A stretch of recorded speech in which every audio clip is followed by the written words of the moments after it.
Hi friends, అందరికీ very very good morning. Dairy farm start చేయాలనుకునే వాళ్ళకి ఒక చిన్న సజెషన్.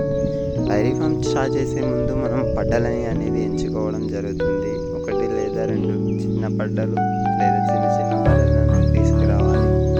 అవి తీసుకొచ్చిన తర్వాత అవి జర ఇంక్రీజ్ కొద్దిగా పాలు ఇవ్వడం సెట్ కావడం జరిగిన తర్వాత ఇంకో బలను అనేది తీసుకురావడం జరుగుతుంది.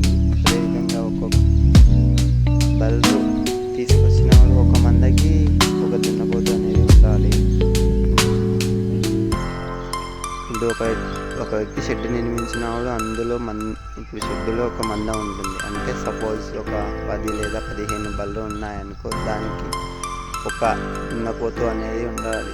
దున్నపోతు లేనిచో బళ్ళు వీటికి రావడం, వీటికి వచ్చిన తర్వాత కట్టకపోవడం అనేటువంటి చిన్న చిన్న సమస్యలు అనేవి ఏర్పడతాయి.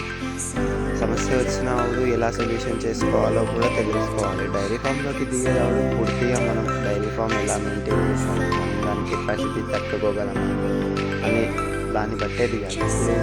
ఏంటంటే ఇప్పుడు ఒకటి లేదా రెండు పడ్డలను తీసుకురావడం జరుగుతుంది. ఆ పడ్డలను పెంచేయాలి. ఆ పడ్డలను పెంచిన తర్వాత పడ్డలు కొద్దిగా వీటికి వచ్చి కట్టిన తర్వాత అవి పాలు కొద్దిగా మనకు మనీ అనడం రావడం జరుగుతుంది. మనీ వచ్చిన తర్వాత ఇంకొక రెండు అలా తీసుకొస్తే డైరీ ఫామ్ అనేది సక్సెస్ కావడం జరుగుతుంది. అలా కాకుండా ఒకటేసారి 10 బర్రెలను తీసుకొస్తాం, ఆ 10 మెయింటైన్ చేస్తా, 10 పాలు ఉంటా అంటే కాదు. ఎందుకంటే ఇప్పుడు డైరీ ఫామ్లోకి వచ్చిన వాళ్ళు దానికి ఇబ్బందులు రావచ్చు. అందులో ప్రాబ్లమ్స్ తెలియదు. ఒక బర్రెకి అవి పాలు సరిగ్గా ఇవ్వకపోవడం, ఒక గేదెకి పడకపోవడం, ఒక గేదెకి మన కల్చర్ పడకపోవడం ద్వారా ప్రాబ్లమ్స్ అనేవి చాలా